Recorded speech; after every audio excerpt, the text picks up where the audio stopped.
Alors, Larry Sanger. Chat, ça vient de Larry Sanger. Wikipédia est tellement ironique, nous voulions donner la parole aux sans-voix, mais ce qui en est ressorti est l'un des organes de propagande les plus efficaces de l'histoire de l'établissement. Donc ça, j'imagine que c'est une institution. Ah bref. Et chat, si vous savez pas, Larry Sanger, c'est voilà, ex-founder of Wikipédia. Donc c'est un ex-cofondateur de Wikipédia. Et voilà ce qui dénonce aujourd'hui. Et vous savez, en voyant ça, vous savez, la première chose qui m'est passée par la tête, c'est cette histoire sur Assassin's Creed Shadow.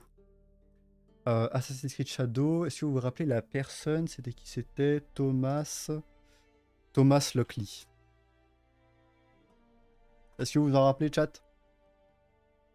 Thomas Lockley. Est-ce que vous vous en rappelez? Basiquement, pour résumer l'histoire, c'est la personne qui est derrière tous les travaux de recherche derrière Yasuke, vous savez, le samouraï noir au Japon. Et cette histoire avait fait beaucoup de bruit avec la sortie d'Assassin's Creed Shadow, parce qu'en réalité, il s'avère que, en fait, il se citait lui-même dans des articles, il éditait lui-même les pages Wikipédia sur Yasuke pour donner du crédit à ses propres écrits derrière, tu vois. Donc, en gros, ce mec-là est une fraude. Et ça fait partie un peu des dérives qu'il y a eu sur Wikipédia. Parce que c'était... la plupart des gens, en fait, Assassin's Creed Shadow, c'est beaucoup basé sur les travaux de Thomas Lockley. Sauf que vous avez compris, Thomas Lockley a plus ou moins falsifié des données. Et donc voilà, j'ai vu ça et effectivement, Wikipédia est tellement ironique. Et d'ailleurs, on a aussi quelqu'un en France qui en a beaucoup parlé. C'est The Patooner, comment il s'appelle déjà? Voilà, What a Fail. C'est What a Fail qui a fait pas mal de vidéos sur Wikipédia qui parlent justement de plein d'histoires de, comment dire, d'histoires frauduleuses en fait qu'il y a eu sur Wikipédia.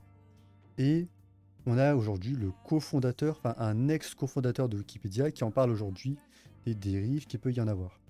Enfin, qu'il peut y avoir sur la plateforme. Et en parallèle, qu'est-ce que j'ai vu? En parallèle, voilà. Un éditeur de Wikipédia tente actuellement de supprimer la page Wikipédia consacrée au scandale des grooming gangs. Le même éditeur a écrit un long article sur les raisons pour lesquelles les enfants devaient être initiés aux fétiches sexuels dès leur plus jeune âge. Waouh, ok. Donc, grooming gang scandale, ok. Et voilà, Several Government Review Have Report, ok, oui. Hmm. This is an obvious POV fork of child sexual abuse. Ok, attempting to give in June. Gang of Asian immigrants sont responsables pour une proportion significative de portions d'abus sexuels sur des mineurs au Royaume-Uni.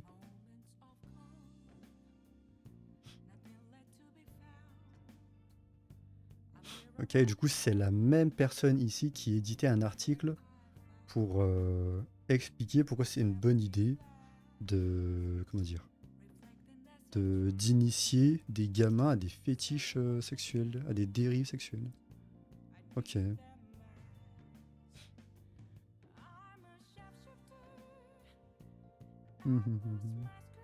Ah, et information complémentaire, le nom d'utilisateur Wikipédia est le même que celui qu'il a utilisé sur Blue Sky, où il parle de l'édition de Wikipédia, qui envoie version blog avec l'article. Well. Et ça, effectivement, c'est... Bon, déjà, c'est une bonne chose. Enfin, attention, c'est une bonne chose que des gens mettent la lumière là-dessus. C'est une bonne chose que Larry Sanger, un ex-cofondateur de Wikipédia, en parle aujourd'hui pour justement parler des dérives qu'il y a aujourd'hui. Et effectivement, Wikipédia, ouais, qui utilise Wikipédia encore? Bah écoute, je vais te dire, hein, il y a beaucoup de gens aujourd'hui qui se réfèrent à, non pas Wikipédia, mais qui s'adressent à ChatGPT justement pour leur poser une question parce que c'est plus pratique. Et moi-même, je fais ça. Et en fait, ce que je remarque, c'est que selon moi, il fait une espèce de hiérarchie de la crédibilité de l'information. Ce qui, selon moi, est logique. Le problème, c'est que Wikipédia fait partie, de ce que je constate, des sources étant vues comme étant assez crédibles. Le problème, du coup, c'est qu'il y a plein de problèmes avec Wikipédia. Comme on peut le voir ici, où justement, il y a un individu qui essaye de cacher des informations sur les grooming gangs, parce que là, il est en train de qualifier ça de Asian immigrant. Hein. Vraiment d'ailleurs lunaire. Je pensais jamais voir ça un jour, mais ok. Apparemment, il qualifie ça de Asian immigrants, alors que bon, si on parle de grooming gang pakistanais, euh, en fait, alors oui, le Pakistan se situe en Asie, mais en fait, quand tu parles d'immigrés, je sais pas, quelqu'un me parle d'immigrés asiatiques, moi je pense directement aux bridés, hein, donc à des gens comme moi. Euh, le truc, c'est que grooming gang pakistanais, qu'est-ce qui est plus mis en cause là-dedans? Ah bon, bah c'est clairement pas l'origine asiatique, quoi. Lunaire quand ça t'arrange pas, hein. Écoute, non mais c'est quoi? Franchement, d'ailleurs, j'ai trouvé ça intéressant. Faudrait que je me demande si je devrais pas en faire un post, ça. Je me demande si je devrais pas en faire un post, ça. Moi, il me dit grooming gang asiatique, je le crois quand je vois un. Mhm. Oui, bien sûr, bien sûr, bien sûr. Mais voilà. Voilà, voilà. Et il est en train d'essayer, du coup, et voilà. Et c'est cette même personne qui essaye de faire passer. Enfin bref, je veux dire, quelle surprise. De la même façon, en fait, j'ai l'impression que ils sont, voilà, ils sont présents un peu. Ils sont présents dans toutes les institutions. Et là, je dis institutions, mais ouais, voilà, on va dire que l'agenda, appelons ça comme ça, l'agenda politique hyper progressiste, euh, pro-censure, pro-censure, et surtout pro-immigration, est complètement du côté des institutions. Et ça passe par l'USAID, ça va jusque sur la plateforme Reddit qui est connue pour ça aujourd'hui, pour être une plateforme qui est complètement comment dire, complètement homogène, complètement euh, progressiste, pro-immigration, avec une idéologie très portée à gauche, et la moindre opinion qui dérive, même au centre ou au centre droit, finit complètement downvote jusqu'en enfer sur cette plateforme. Et donc, la même, tu vois les mêmes personnes un peu tenir, enfin plutôt être derrière des institutions ou plutôt des sites très importants, pardon, comme Wikipédia. Le mot que je cherche, c'est unilatéralement. Ouais, ouais, ouais. Bah après, j'ai utilisé un autre terme au final, mais ouais, ça marche aussi, quoi. Unilatéralement de gauche. Ou en tout cas, après, bon, je préfère être plus clair qu'en fait, juste distinction gauche et droit. Je préfère plutôt. Après, bon, tout le monde parle si je dis ça, mais bon. Là, pour le coup, c'est plus l'agenda qui est rempli, c'est-à-dire l'agenda pro-LGBT, bah, dans ce cas-là, dans le cas ici, là, et pro-immigration, où là, la logique, pourquoi c'est pro-immigration? Parce qu'en fait, ils cachent des informations, vous avez bien compris. La raison pour laquelle, enfin, l'histoire de les grooming gangs pakistanais, ce qui est mis en cause, c'est plus la culture. Comment dire? Est-ce que j'ai le droit de dire ça pour les Pakistanais? Une certaine. Hmm.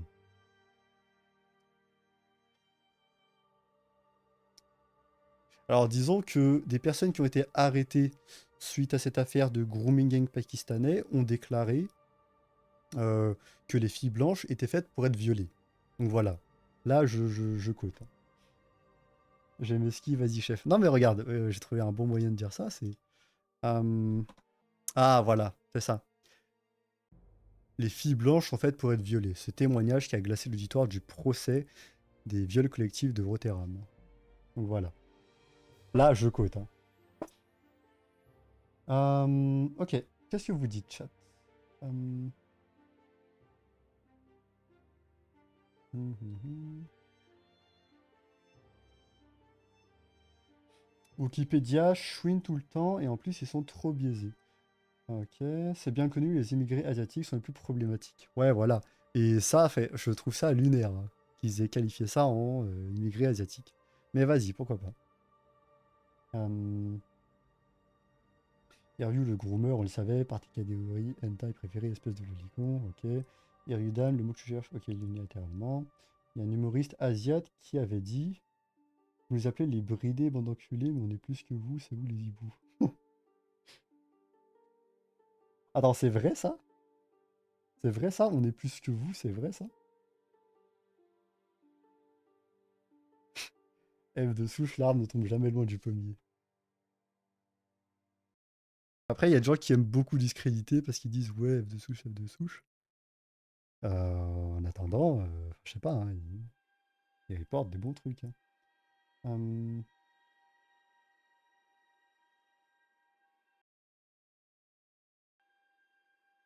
il a raison, ils sont 3 milliards. Attends. Est-ce que c'est vrai cette histoire? Ok. Les Asiatiques sont-ils en majorité sur cette terre? Bon, sur Terre. Oui, les Asiatiques constituent la majorité de la population mondiale. Selon les estimations démographiques récentes, environ 60% de la population terrestre vit en Asie, ce qui représente plus de 4,7 milliards de personnes sur une population mondiale d'environ 8 milliards. La Chine et l'Inde à elles seules comptent environ 2,8 milliards d'habitants. Ouais, c'est vrai que Chine et l'Inde, putain. La Chine et l'Inde représentent 50% du nombre d'Asiatiques dans le monde. Cela fait des Asiatiques de loin le groupe démographique le plus nombreux sur Terre. Putain, c'est vrai, hein. Et le pire dans tout ça, c'est que la Chine est passée par la loi de l'enfant unique.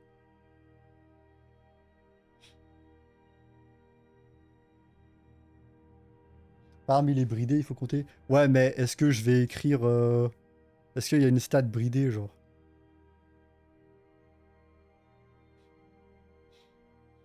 L'Afrique deviendra première si elle continue sur sa lancée dans quelques dizaines d'années. L'Inde, c'est une dinguerie le nombre qu'ils sont. Il y a le temps, la Chine et l'Inde sont trop loin.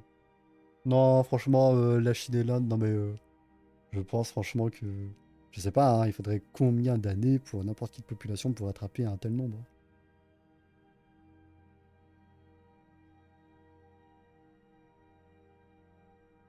Non, l'Afrique c'est très grand mais très peu peuplé. Ils ont commencé à monter leur démographie depuis les convois humanitaires de l'Occident, donc moins de 60 ans.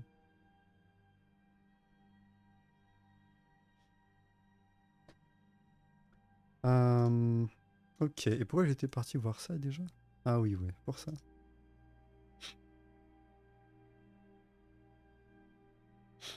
Ouais, mais en tout cas, récemment, voilà, je vois de plus en plus d'histoires comme ça qui viennent de Wikipédia, ou plutôt que Wikipédia commence enfin à être affiché. Voilà, cette espèce de double standard narratif, j'appellerais ça comme ça.